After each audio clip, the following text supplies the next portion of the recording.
In this section of the tutorial, we'll configure the user interface artifacts that let a user view a claim and allow them to right-click on an existing claim from the Edit Policy page, as well as choosing various actions related to the claim. We'll do this in two steps. First, we'll configure the Claim View instance page. Then we'll configure the context menu for the claim folder. In the xCP Navigator pane, in the User Interface tab, expand the Folder UI node and right-click on the claim folder. Then select New Page. For the Generate Widgets and Bindings section, technically that's the Instance Page section, select the View Claim Instance Page Binding, then click Finish. To get a clearer picture of what has been provided for us automatically in this View Claim Instance page, double-click the View Claim tab and collapse the Widgets pane. Because a claim is a folder, the page is created with a results list widget to show the contents of the folder, along with a series of button widgets that provide basic document management functionality such as import file, edit file, etc. So next, let's expand the Interactions pane. Notice the underlying interactions that support the functionality of the actions for these buttons and the query that is bound to the results list widget. The folder content query is bound to the results list widget. The Delete Claim 1 System Data Service is bound to the Delete Claim button. The default Create Document Action Flow 1 action flow is bound to the Create From Template button. The default Import Action Flow 1 is bound to the Import Files button. And the default Create Folder Action Flow 1 is bound to the New Folder button.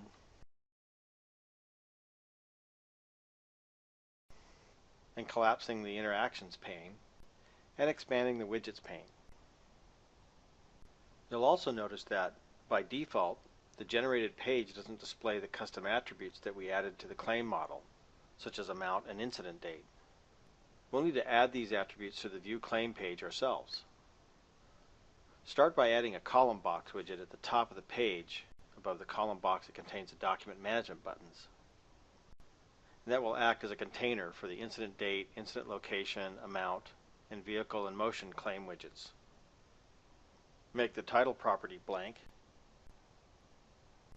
Now drag 4 value display widgets into the new column box.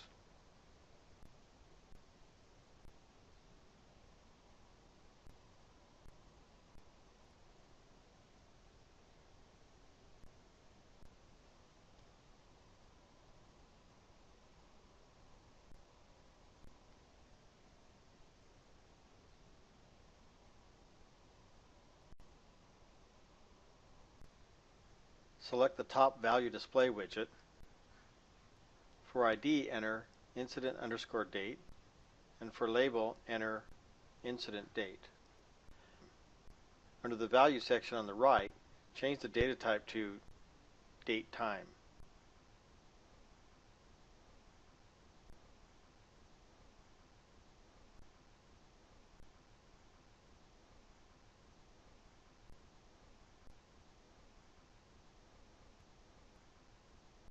Click the Expression Wizard button next to the value expression, and in the top pane, select the Claim Folder object. In the bottom pane, select Incident Date, and then click OK. In the Properties pane, select the Style tab, and for Date Style, select Date Only. Then go back to the General tab. Now let's select the second value display widget, and in the Properties pane, for ID, enter incident underscore location. For label, enter incident location. Scroll to the value expression and click the Expression Wizard button. In the top pane, select the Claim folder, and in the bottom pane, select Incident Location, and then click OK.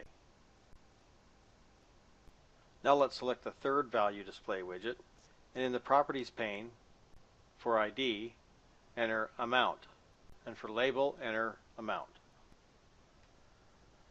Now under the value section at the right, click the Expression Wizard button again, and in the bottom pane, select amount, then click OK. Now scroll down and change the data type to float. And finally, select the fourth value display widget, and in the Properties pane for ID, enter vehicle underscore in underscore motion. For label, enter vehicle in motion. Scroll the Properties pane and change the data type to Boolean.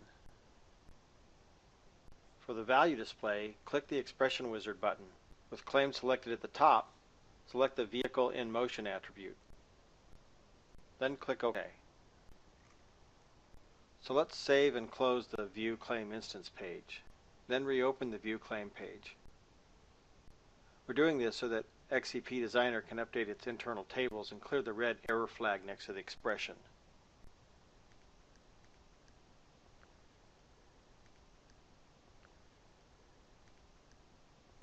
Now what would be fun to do is to add a Google map of the incident location in the column next to the custom claim attribute widgets. Let's configure that next. Let's drag another value display into the second column of our column box widget. In the Properties pane for ID, enter location underscore map. And for label, enter location map. And under the value section at the right, for data type, select HTML. That's right, we can add HTML encoding in the expression, including links to resources outside of the application. Let's click the little icon to expand the expression editor box so we can have a little more room to format our HTML.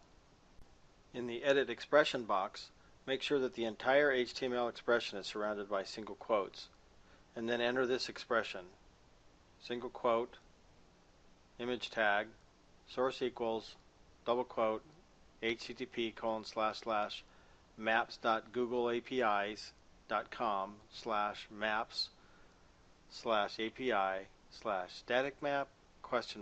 Sensor equals false, ampersand, size equals 200 by 100, ampersand, zoom equals 15, ampersand, center equals single quote plus. And then click the Expression Wizard button. In the top pane, select the Claim folder, and in the bottom pane, select Incident Location, and then click OK. Now let's continue with our HTML expression. Plus, space, single quote, ampersand markers equal single quote, space, plus, space. And then click the Expression Wizard button again. And in the top pane, select the Claim folder. And in the bottom pane, select Incident Location again. And then click OK. Then complete the HTML expression for the map. Plus, space, single quote, double quote, slash, greater than, single quote. And then click OK. Check the Problems tab for errors. And save and close the View Claim page.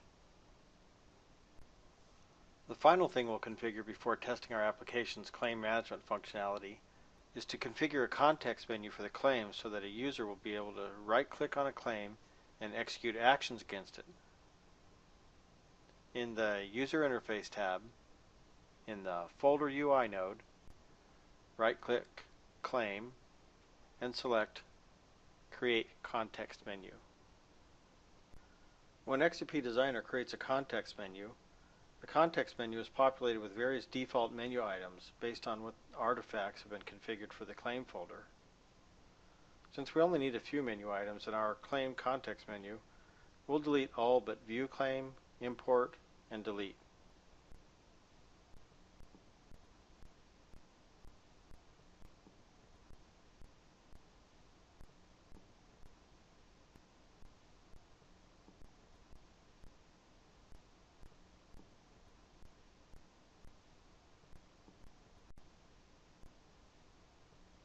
Now select the Delete menu item. In the Properties pane at the bottom, select the label for delete. It doesn't appear to be an editable widget, but you're allowed to change the label. Change the label to Delete Claim. We don't want people to think that the delete item means to delete something else, so let's be specific. Select the Import menu item. In the Actions section at the right, notice that the data service instance that will be invoked is the default Import Action Flow 1 Action Flow instance. The checkbox for Invoke Action Flow on Drag Drop allows the user to drag a document into a results list item to import documents to the claim.